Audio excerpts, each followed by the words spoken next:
Hey there, it's your boy Foxy, back for more relationship stories. The poster of this story thought he married a great person in his wife. Until one instance after an 8-week-long business trip she took, she started acting strangely. Then he found out that she actually took an STD test when she came back. Now let's read the full story. Original post. My 28 male, wife, 26 female, is a great person and we have always gotten along. We have been married for almost 2 years and we've been together for 4.5 years. We are in a monogamous relationship and have both had several partners prior to our relationship.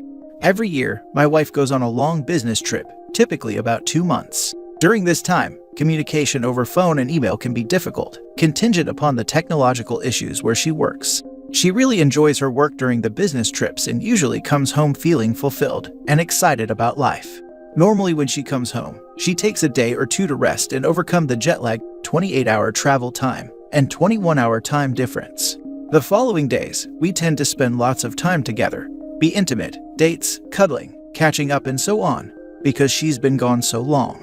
This year, she came home as her same excited self after having had a great trip. In fact, she seemed so excited that she wanted to work on some projects, but would need to go get some material from the store. About 3 hours after picking her up from the airport, she says she wants to go shopping for her craft project, and that she will likely spend several hours out shopping. She really emphasizes how much time she'll need to go shopping, many hours. I think this is a little weird considering that she just came back from a 28-hour flight, hasn't slept, and she's usually not the type to spend more than an hour or two shopping. But whatever, it's fine. About 5 hours later, she comes home with a single bag of craft material. I register this as strange, but don't really think about it. I chalk it up to taking a lot of time to pick out her materials, carefully selecting them instead of bulk buying. Over the next few days, she didn't really go through the jet lag phase and stayed distant. I thought that was weird, but ended up giving her space and just focused on school. About 2 weeks post-return, we still weren't being intimate. Despite my advances and lightly prodding the issue, I just get a "I'm just feeling off and don't feel like it" response. I find that strange, since she is usually a 3 to 4 times a week kind of person, and we've been exploring some new kinks prior to her trip, which we had talked about kindling once she returned. The first few times that she doesn't reciprocate my advances, I don't think anything of it. We've always had a very open no policy, and are attentive to one another's needs, like time, tired, not feeling it, need it now. After 2 weeks, the combination of her distance and no intimacy feels really off. Over the weekend, she met up with her girlfriends for a day out. During that time, I snooped on her computer. If that bothers you, stop reading now. We have always been extremely open with our phones and social media. We both know our phone and computer passwords, and she knows my Facebook and so on. While she was out with her friend, I looked on her computer. She left her work and personal email and Facebook open or logged in. So I looked. Nothing out of the ordinary. Then I looked in the recycle bin and found that she had taken some private pictures with her phone, sent them to her email, downloaded, then deleted them, hence the recycling bin. I thought that was odd. Normally we would send pics to each other, not put them on our computers. Maybe she really liked them, she did look hot, and decided to keep them. This has my gears turning, because she has been really disinterested in intimacy since returning, but is taking selfies wearing lingerie. I looked at the metadata on the picture, confirmed it was taken recently, and that it was downloaded from Gmail. I went and looked at her Gmail. Nothing terribly odd here, but anything before 3 days after returning home had been deleted from her inbox, then deleted from the trash folder or not archived. Like if she came home on the 1st, everything before the 4th was deleted. However, in her trash bin was a confirmation of appointment for a health clinic in an adjacent city. It had a link with a user ID to log into the patient portal if you needed to change your appointment. I logged in with the ID and her common passwords, which I already knew from us sharing. The portal is mostly empty, but showed that she had scheduled and kept an appointment the same afternoon that she got home from her trip. The portal allows you to request records from visits, so I did. They were delivered to the portal about 30 minutes later. She had gone in for STD testing 5 hours after coming home from an 8-week business trip. To summarize, 1. Gets tested for STDs while saying she is going shopping the day she returns from an 8-week business trip. 2. Concealed the fact that she was tested, didn't leave phone number or address at the clinic, careful to delete emails pertaining to the clinic, made cover excuse to go out. 3. Super distant with me but very engaging towards friends and coworkers, and no intimacy. 4. Says not interested in it, but dresses up to take private pics and more. Found lots of videos open on her computer, Vibe out, not anything odd. We watch these videos together and alone. Open about self-servicing. 5. On a similar business trip, she did almost the exact same thing. Got tested as soon as she got home from a 7-week trip. Refrained from intimacy for about a week and distant. I found out via similar ways. Shared computer. Saw email from health clinic about results on portal. Previously, when I asked her about it, she said she had a UTI and went in for a full STD panel. Totally plausible. I let it go. I just feel like there's a pattern here. Also said that STD test was normal for women during checkups, although most clinics say that you must ask for the tests or have reasonable suspicion. 6. No real reason to suspect cheating, but damn, this feels weird. All the elements of possibility are there, I suppose. Possible explanations. 1. She had another health problem that seemed to resolve itself. Maybe she wanted more follow-up and didn't want to belabor me with the details, although the other health issue isn't urogenital related. She didn't receive any tests that would aim to diagnose the concomitant issue. 2. Health information could be weird if someone reading over your shoulder sees an email in your personal inbox from a clinic, so you delete it. I'm not sure this explains why her inbox was cleaned or stuff deleted from the trash. 3. Maybe she feels a little detached from me after being away for so long and needs more time to warm back up. 4. Could have also had another UTI and got STD panel at the request of practitioner. Although no antibiotics, treatments were administered during the visit or weren't documented.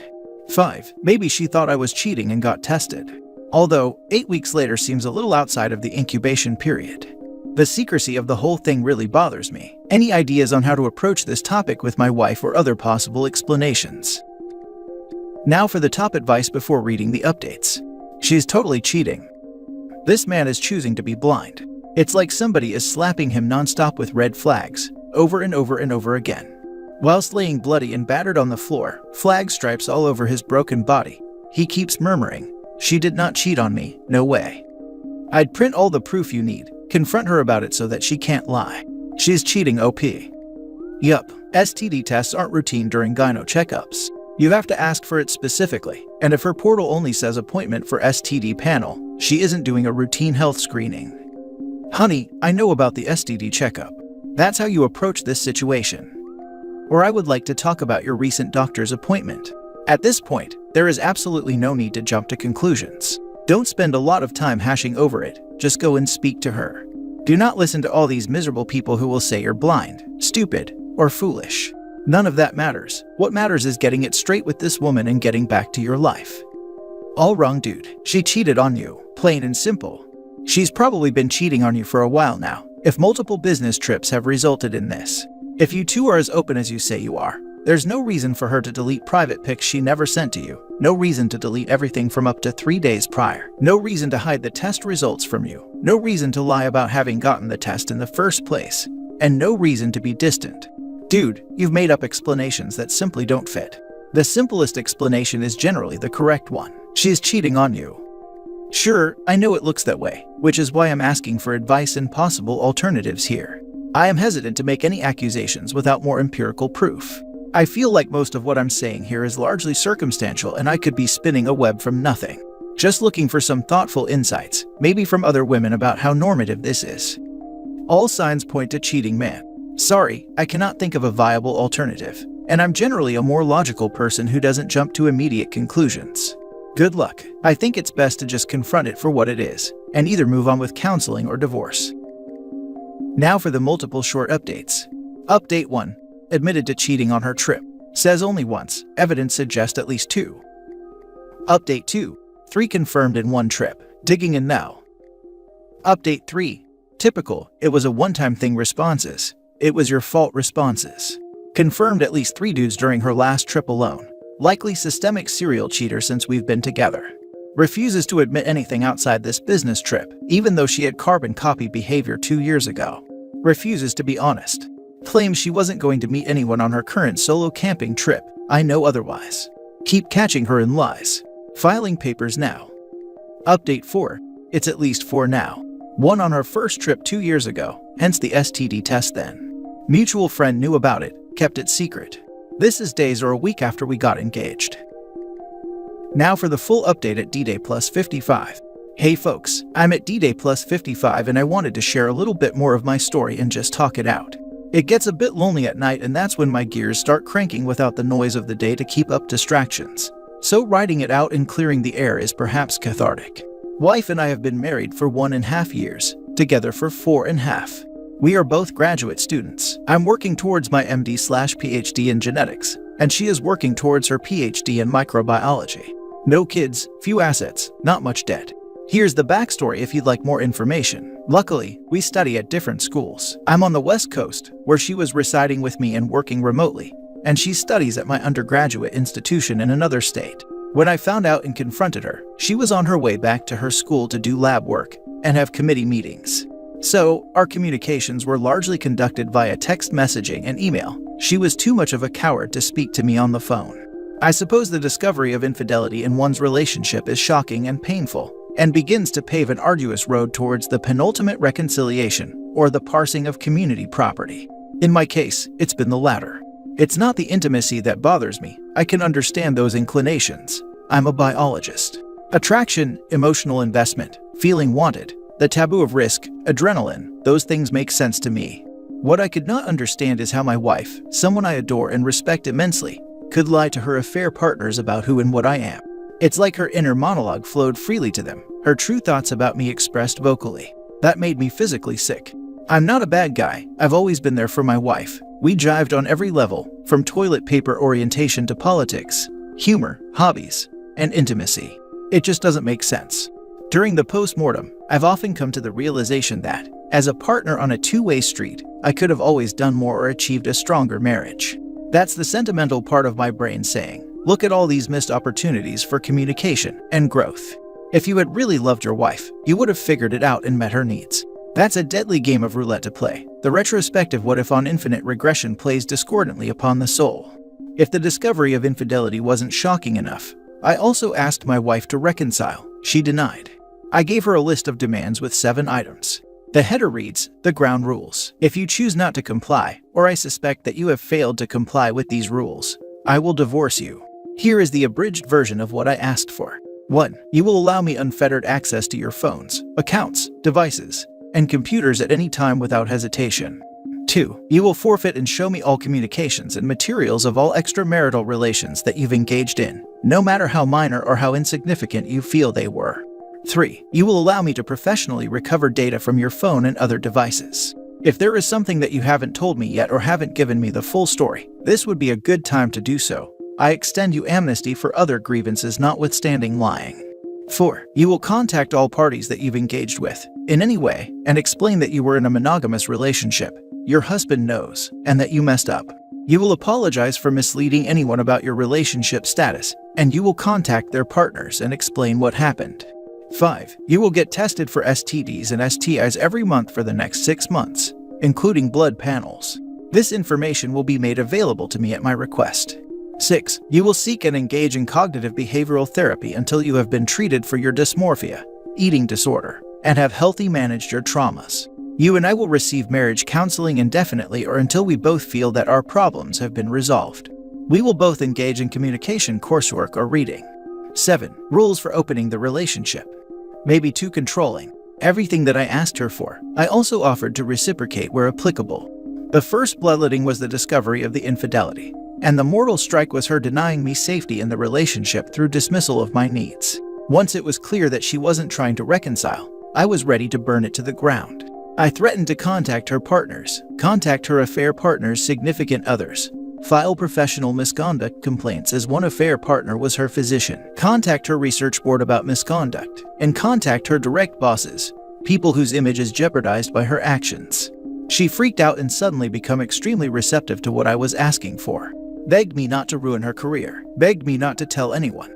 I felt bad, apologized, and told her I wouldn't do that. By then, she had already gone to her bosses and conveyed some truth-trickled story to them. I obviously added a lot more pain to the situation by playing that card. This was almost a month ago. She filed for divorce the next day, threatened to file an order of protection so that I wouldn't contact people in her life, and then told me she couldn't forgive me for threatening to expose her like that. That's when I woke up. I had been drowning, undergoing hemorrhagic shock, and the hypothermia was creeping in. I had been desperately trying to get my wife on the shoreline to throw me a life preserver. My actions caused her to get her feet wet and she couldn't handle it. I started to understand who she was, weak and cowardly. Not exactly life partner material. A few weeks later, I had a realization. It's like she died. That's what the pain and emptiness and anger feel like. I found out later that she was still in contact with one of her partners. Another punch in the gut. Anyways, that's where I'm at. I applaud you if you made this far. Our divorce is underway and will hopefully be resolved cleanly. For the time being, things here are quiet, empty, and lonely.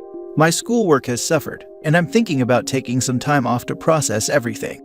Thanks for listening. One affair partner was her physician. Agree with not going scorched earth, but I would report this guy. It's very unethical and medical board violation for a physician to take advantage of the power dynamic of a physician-patient relationship. Essentially, he's a predator. You'd be doing society and his future patients a favor. Yeah, I've really thought about this one a lot. I have a professional obligation to report him. Like you're suggesting, this probably isn't the first time he has engaged in this kind of behavior.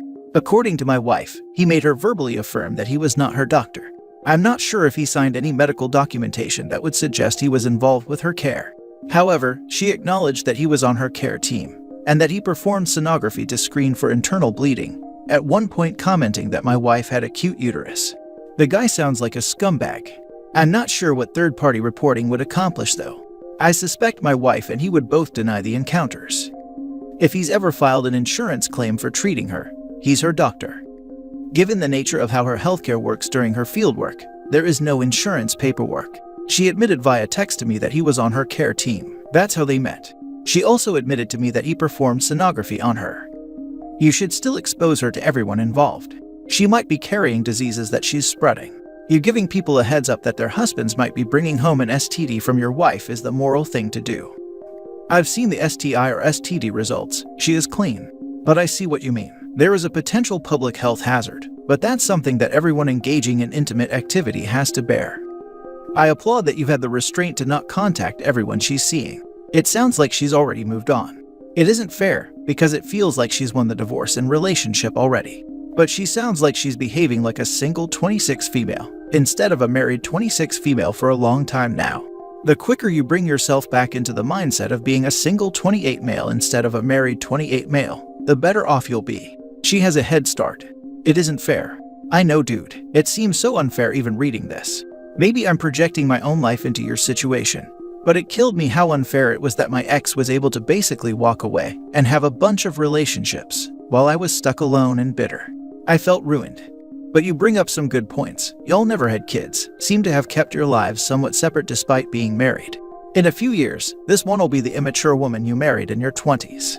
Don't make it the story of the woman you're retaliated against professionally to make her hurt as much as you hurt, because you seem like a decent enough person, and reconciling that with your self-image would be pretty damn hard. But you seem to be thinking about it the right way. Her life seems really sad. You escaped a sinking ship, dude.